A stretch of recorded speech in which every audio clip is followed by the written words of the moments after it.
ये कहानी 1905 में शुरू होती है। उत्तर प्रदेश, तब के सेंट्रल प्रोविंस के इटावा में एक डिप्टी कलेक्टर हुआ करते थे। उनका नाम था पंडित शिव प्रसाद चौधरी। वे मूल रूप से कश्मीरी पंडित थे। उन्हें मिस्टर सप्रू के नाम से बुलाया जाता था। सप्रू जी अपना दिन भर का काम खत्म कर रात के 10 बजे सोने आते। उनका एक सहायक हुआ करता था। उसका नाम मनोहर था। जैसे ही सप्रू साहब आते, मनोहर उनकी सेवा में लग जाता। उनके नहाने धोने, खाने पीने का पूरा प्रबंध करता।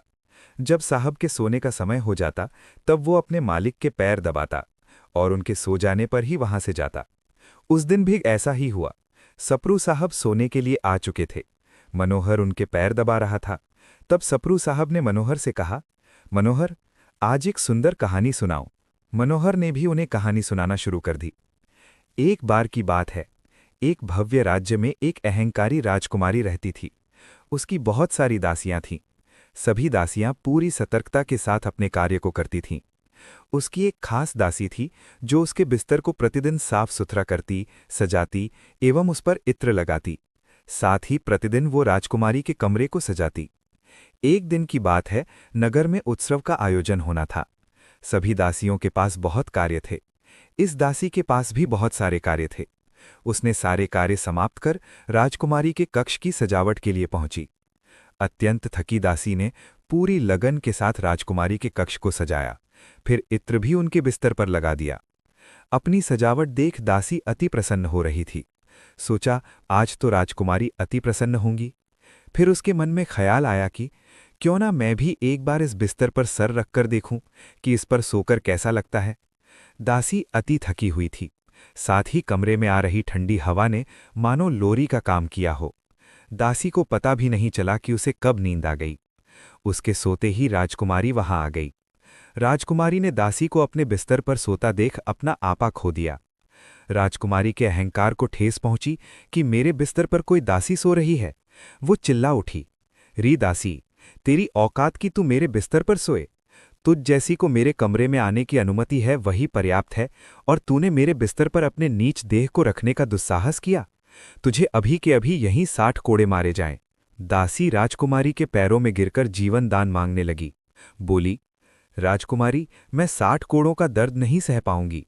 मुझे माफ कर दीजिए। मुझसे गलती हुई है, परंतु आप मुझे गलत समझ रही हैं। मेरा आपके बिस्तर पर सोने की कोई मंशा नहीं थी। मुझसे ये अपराध गलती से हुआ। मुझे माफ कर दीजिए। परंतु राजकुमारी के अहंकार ने इतने क्रोध को जन्म दे दिया था कि वो समझ ही नहीं पाई कि वो किस अपराध के लिए क्या दंड देने जा रही है। दासी को कोड़े पड़ने लगे। वो कराहने लगी। कोड़े की पीड़ा सह नहीं पा रही थी। कष्ट में चिल्ला रही थी। जब लगभग उसे 30 कोड़े पड़ चुके थे, तब वो अचानक से हंसने लगी। उसकी हंसी सुनकर सब अचंभित रह गए। राजकुमारी ने उसके हंसने का कारण पूछा। तब दासी ने कहा, हे धर्म विमुख राजकुमारी, मुझे ख्याल आया कि मैं तो चंद क्षण भूलवश इस बिस्तर पर सोई तो ईश्वर ने मुझे 60 कोड़ों की सजा दी है।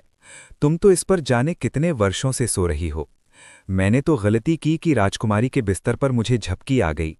इसके लिए मुझे अपराध अनुकूल दंड भी मिलना चाहिए, परंतु ये दंड तो नीति विरुद्ध और अहंकार अनुकूल हैं। तुमने अन्याय किया है। तुम्हारे इस अपराध का दंड जाने कैसा होगा।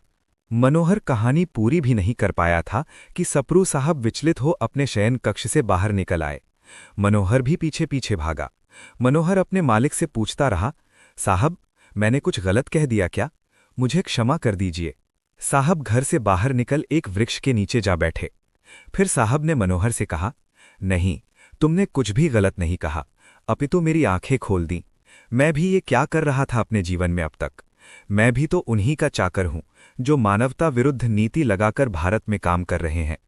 अपने ही लोगों को मेरे द्वारा दंड मिलता है, जो अपराध के सामने कई गुना बड़ा होता है। अन्याय तो मुझसे भी हो रहे हैं।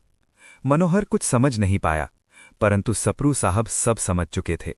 उन्होंने अपनी नौकरी छोड़ दी, जीवन से संन्यास ले लिया। अगले दिन सुबह उठकर एक सौटा, एक लोटा, एक लंगोट, एक जोड़े खड़ाऊं एवं एक गमछा लेकर घर से निकल पड़े। वे यमुना नदी में घंटों नहाते। भिक्षा में जो अन्न मिलता वो यमुना किनारे बसे पशु पक्षियों के साथ बांटकर खाते। फिर वन में भीतर जाकर पूरे दिन ध्यानस्थ रहते। फिर शाम से देर रात तक ग्रंथों का अध्ययन करते। जब वे चलते तो उनके खड़ाओं से खटखट की आवाज आती। इसीलिए आसपास के लोगों ने उनका नाम खटखटा बाबा रख दिया। वे आज भी वही खटखटा बाबा के नाम से ही जाने जाते हैं। सरस्वती पीठ बाबा का आश्रय बन गया। बाबा को मौसम से कोई प्रभाव नहीं पड़ता। वे सदैव खुले आसमान के नीचे ही सोते, मानो गर्मी, सर्दी और बरसात उनके मित्र हों।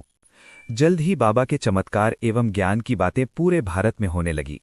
दूर दूर से लोग बाबा के दर्शन को आते। बाबा भौतिकता के मद में चूर लोगों को रोज समझाते कि चाकरी ही करनी है तो मन की नहीं, ईश्वर की करो। जीवन को व्यर्थ मत करो। बाबा मूल रूप से कश्मीरी थे। वहां के राजा हरि सिंह भी बाबा के दर्शन को आते। उत्तर प्रदेश के जसवंत नगर में बाबा का मंदिर है।